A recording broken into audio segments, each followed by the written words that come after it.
The Ravens jumped out to a massive lead. The final score misleading. Baltimore ends up winning 28-25. The game was not that close. It was not that close, so the Ravens get the win. And congratulations, they're no longer winless. 1-2 now, Baltimore. But the better story, as it almost always is in the losing locker room, that is where the finger-pointing is underway. Now, last week, before we get to the latest drama-o-rama, last week, Micah Parsons pointed out that the Cowboy defense didn't play hard.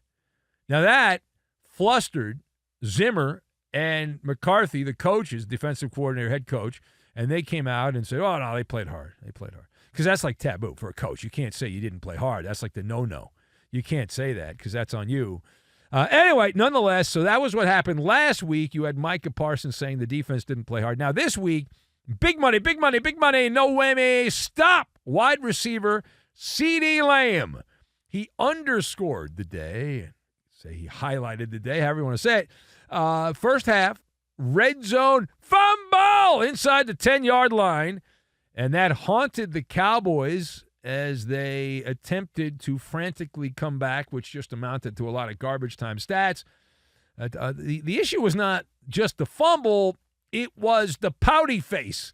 It was the pouty face. He had terrible body language, and the body language tells a lot of the story. A lot of the story is the body language. And so terrible body language. He also got into a verbal brouhaha, a sideline rhubarb with Dak Prescott, and longtime offensive lineman Zach Martin was also involved at one point.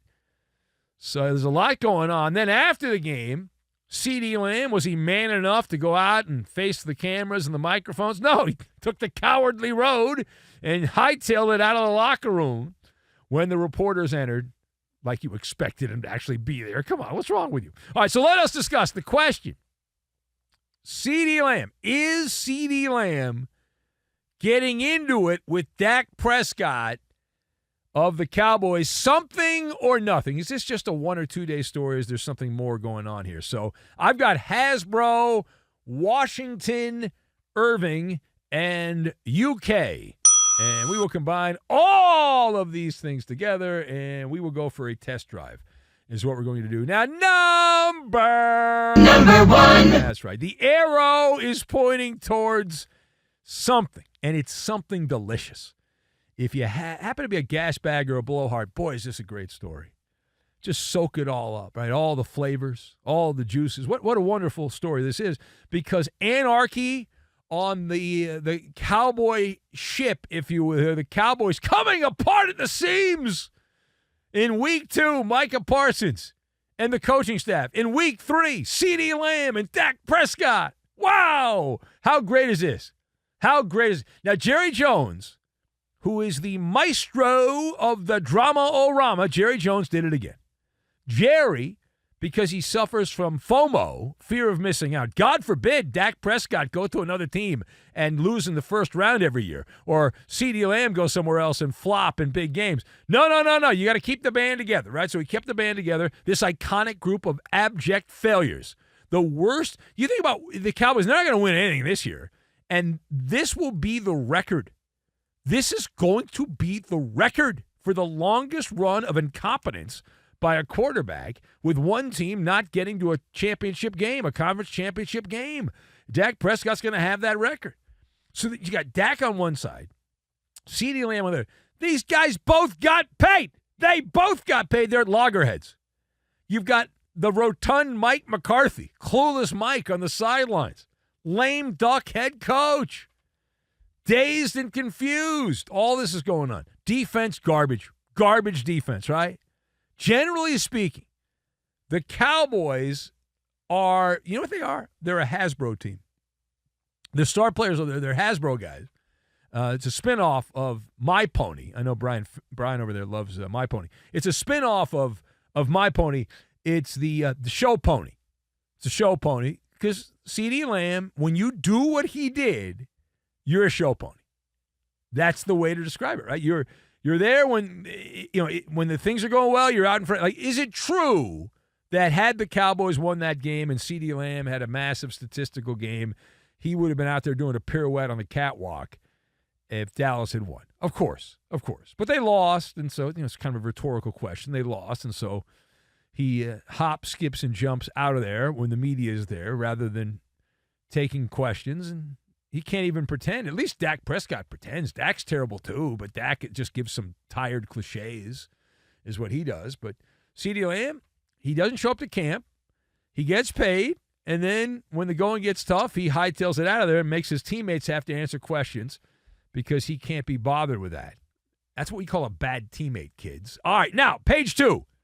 Staying in Dallas, more of the rhetoric. You have veteran edge rusher DeMarcuslawrence, who told the media that he believes the Cowboys haven't been playing to the best of their abilities. Really? You think so? But they'll get back on track. He said, quote, here's the money quote, "Once we get out of playing Little League football," I thought it was Paul Warner. He said Little League football, "and get back to playing pro football, we'll be all right," the Cowboy defensive player said. DeMarcuslawrence saying the Cowboys will be fine once they stop playing Little League football. Is it that simple? So I'm going to shake my head no on this. It is not that simple because you have deep-rooted, fundamental issues on both sides of the ball, as we have documented here with CeeDee Lamb and his issues, Dak Prescott going back and forth there. But you also have the defense where Baltimore and New Orleans treated them like Play-Doh and manipulated them. And the words that hit are the words of the late Washington Irving, a classic, the legend of Sleepy Hollow, because that would sum up the Dallas Cowboys, that they're sleepy and they're hollow. Right? They don't show up on defense in week 2, according to Micah Parsons. In week 3, they're just hollow.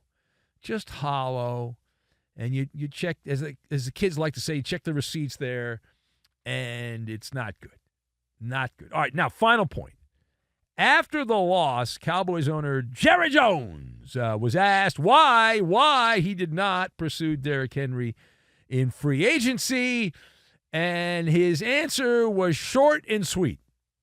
In fact, he said all of 4 words. He said, "We couldn't afford Derrick Henry," is what he said, close quote. Then he gave some weird analogy about like a house, like he already had a house, but they didn't really have a house because they added Zeke Elliott, so it's not like they actually had a house, not a good house. It was more like a shanty town house situation. Anyway, all right, so Jerry Jones. Again, Jerry Jones says the Cowboys could not afford Derrick Henry. How does that one hit you? So right out of the UK, Terry in England can back me up on this. I haven't seen a lot of trash talk from Terry in England. He's a 49er fan. I guess he's keeping quiet. I don't blame him. I'd hide too if I was a 49er fan. That's pretty embarrassing. My God. Rams missing 2 offensive linemen, 2 wide receivers, a couple guys on defense, and they beat the 49ers. Wow. Anyway, Jerry Jones saying, hey, we didn't have the money and all that stuff, couldn't afford him. But it is out of the UK. It's called, there's a term they use in the UK. It's called porky pies, which are lies, right? It's a version of the truth, as we like to say, just not the whole truth and definitely not nothing but the truth. That's the reality here. The salary cap, as we have learned, I had the epiphany years ago.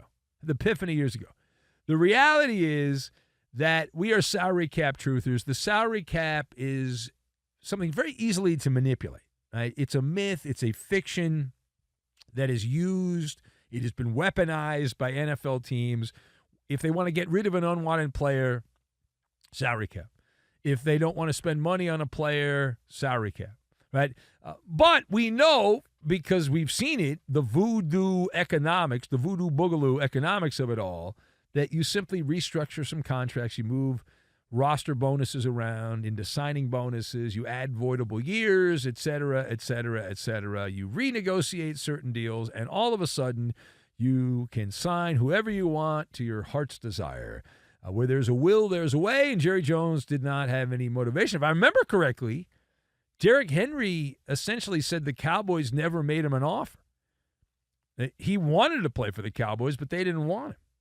Now, it's yet to be determined how this story ends with Derrick Henry. He does have a lot of miles on the odometer, and typically running backs, when they get to a certain point, their production goes down, down, down, down, down. Does limbo. How low can you go? However, you and I both know that Derrick Henry looked amazing for the most part against the Cowboys on Sunday. Now, how much of that is the Cowboys defense and how much of that is Derrick Henry? Well, that's yet to be determined, but that's where we are right now. It is the Ben Maller Show. We thank you for hanging out with us. We know you have options, not good ones, but we're here for you all night, 5 nights a week, and then really 8 days a week because I do the podcast on the weekends, the 5th Hour podcast, which is up and running. I even got a TV show now. It's crazy.